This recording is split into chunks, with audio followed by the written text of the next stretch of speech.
Halo, perkenalkan kami dari kelompok 5 dari kelas 12 IPS 2 dan pada hari ini kami akan menjelaskan tentang pusat pertumbuhan. Dan saya Priscilla Merlin akan menjelaskan tentang pengertian pusat pertumbuhan. Yang pertama itu teori polarisasi ekonomi. Gunnar Myrdal dan Axman mengemukakan sebuah teori bahwa setiap daerah memiliki pusat pertumbuhan yang dijadikan sebagai daya tarik bagi tenaga buruh di daerah pinggiran. Dan teori ini disebut dengan teori polarisasi ekonomi. Yang kedua itu ada teori kutub pertumbuhan.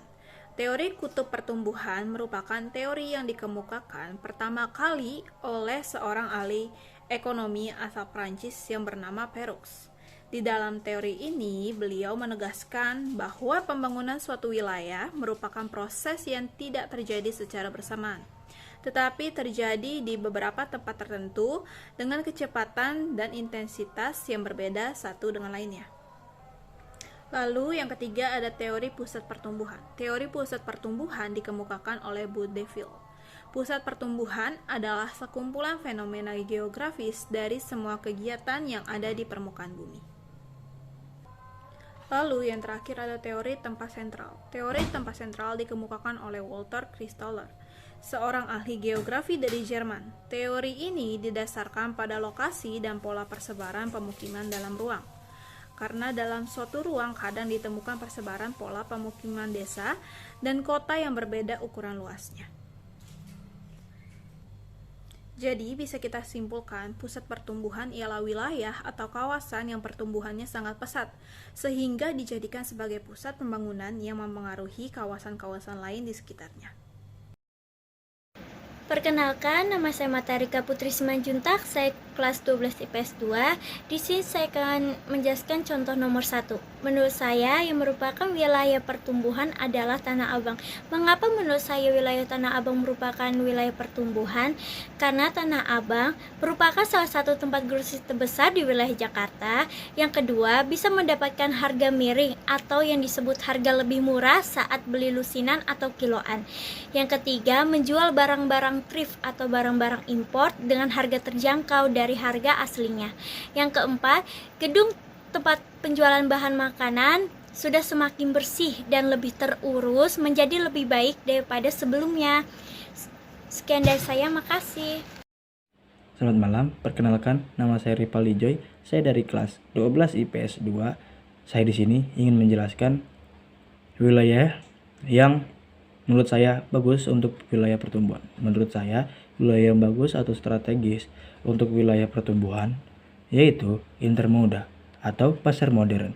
Dikarenakan yang saya tadi sudah ucapkan sangat strategis ataupun sosial. Sebab intermoda memiliki satu, tempat yang luas dan tanah yang subur dan memiliki akses sinar matahari yang sangat banyak.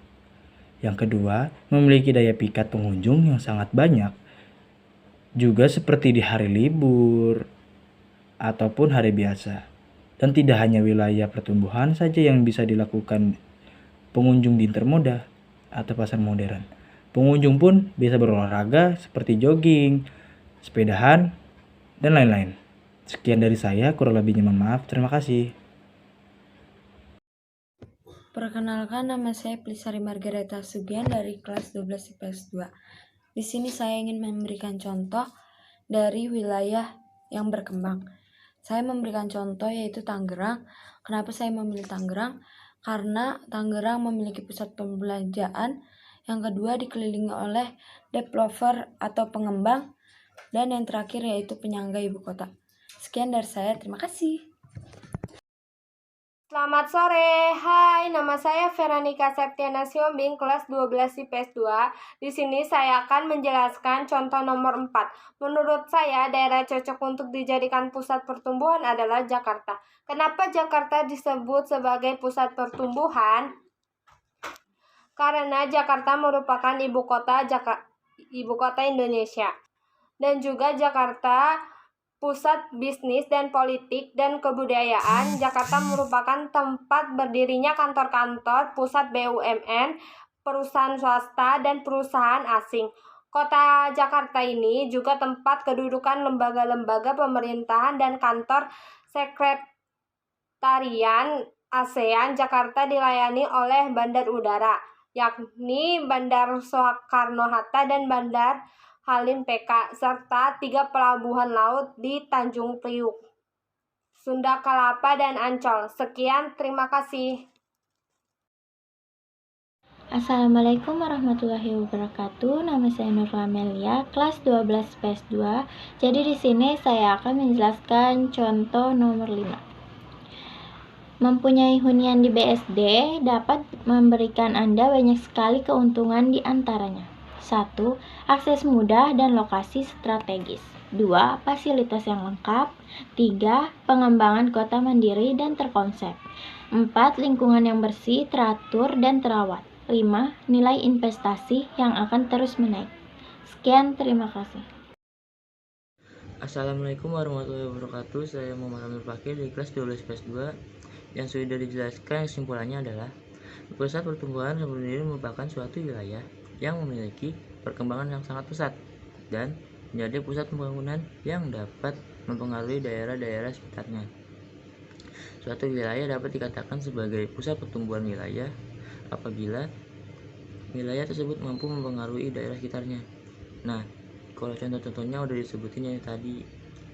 Jadi kurang lebihnya mohon maaf dari kelompok saya. Wabillahi taufiq wal hidayah. Wassalamualaikum warahmatullahi wabarakatuh.